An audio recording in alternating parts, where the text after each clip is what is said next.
Hi all, can you believe it's nearly March already? And with some great games already out, there's actually still loads to come. I'm Mahin Kesore for GamesRadar, and here are the games coming out in March that you need on your radar.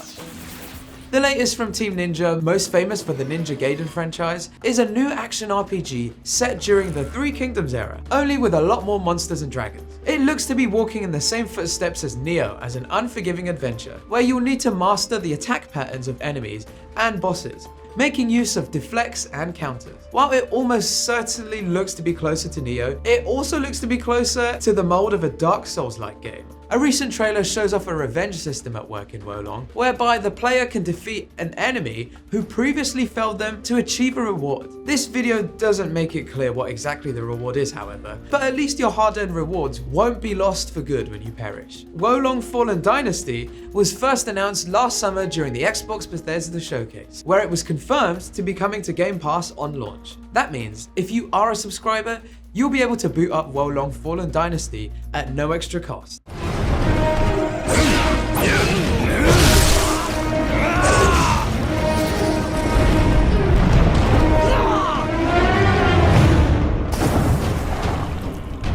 Suffer as these warriors may,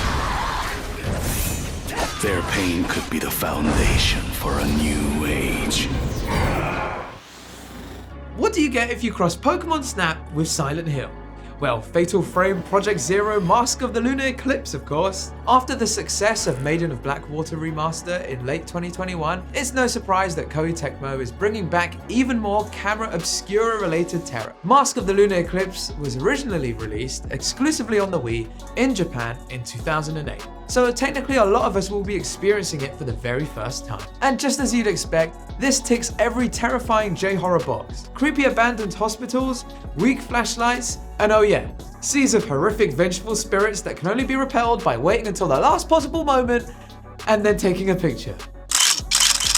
And I thought I was an attention seeker. It's about a group of children who go missing on the island and are found without their memories. They've now grown up a little to be teenagers and are back on the island to try and figure out what happened, camera in hand. And oh, don't be silly, that's not the only thing that they've brought. On a spooky island inhabited with ghosts and God knows what else, they'll need to have some heavy weaponry alongside them. So they've also brought a flashlight too. Supermassive VR's spin-off of the narrative-focused Dark Pictures anthology was originally set to launch along PSVR 2 on February 22nd, but instead is releasing on March 16th. The Dark Pictures Switchback is a rail shooter where you buckle up on a horror-themed roller coaster for a thrill ride through various locations from the first season of the series, which includes Man of Medan, Little Hope, House of Ashes, and The Devil in Me. The launch trailer says you'll have to make your choice, so expect to still be making decisions that will inevitably put you and your characters' lives at risk. Switchback has a VR rail shooter's bones, but it looks to still be a supermassive game at heart. So expect jump scares aplenty on this roller coaster ride that might make you sick for more reasons than one.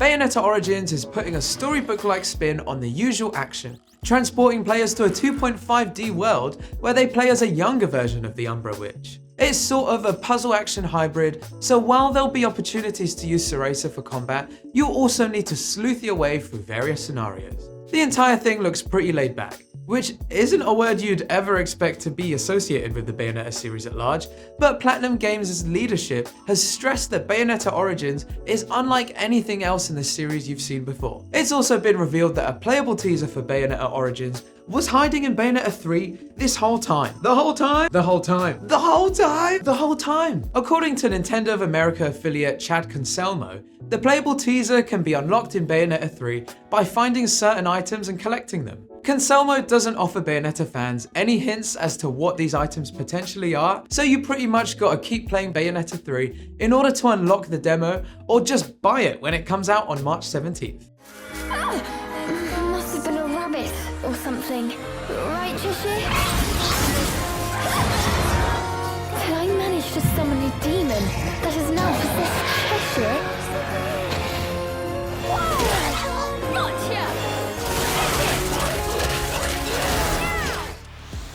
WWE 2K23 is on its way and will land shortly before this year's WrestleMania, quashing rumors of a big money switch to EA. The sports mega publisher was said to have its eyes on picking up the series, but WWE stuck with its long-standing developer 2K with promising results. The official WWE 2K23 release date is Friday, March 17th. However, those who've pre-ordered the Deluxe or Icon editions get to play it 3 days early on March 14th. Apart from getting the game early, the main pre-order bonus is Bad Bunny, the Puerto Rican rapper who has made sporadic yet impressive appearances in WWE over the past 2 years. He's fully playable, and the standard edition comes with him for use across the game, along with Bad Bunny's Ruby Edition My Faction card. The biggest new addition in every sense though is War Games.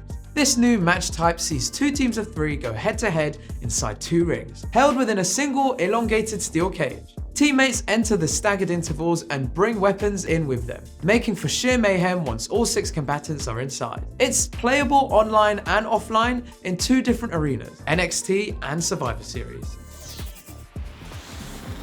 The original Resident Evil 4 is still considered to be one of the best horror games of all time. In this remake, the story has been tweaked, the combat has been modernized, and the visuals have been given a new coat of paint to take advantage of the PS5 and Xbox Series X. Capcom is working to keep the spirit of the Resident Evil 4 remake gameplay in line with the original 2005 release, even as it makes sweeping changes to the visual fidelity and mechanical design. It's clear that the publisher is working to heighten the horror.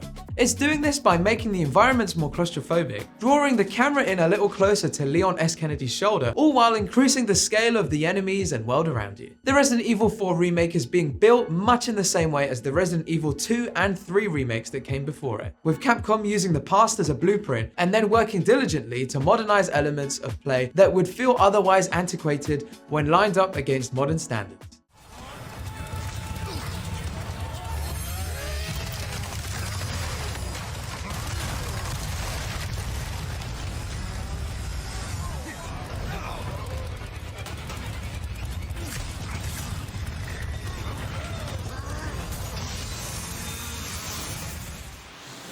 Dredge is a horrific Eldritch-themed fishing game. In it, what starts as an ordinary, if slightly eerie fishing trip turns into something sinister when the fisherman stumbles upon otherworldly monsters and hauls them in for a big payday. Bolstering his boat with the rewards, he sets out to sea again under a blood-red moon before stumbling upon an imposing demonic symbol carved into a rock. Yes, horror fishing games really are a thing now. Dredge boasts well over 120 different fish, and you can upgrade your boat and explore mysterious wrecks for added rewards. This sinister fishing game also offers exotic regions to explore among the Sleepy Home Village.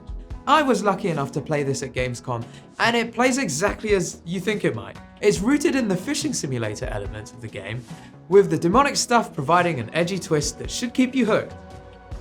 Get it? Hooked? Like a fish? And those are just a few of the best games coming out in March.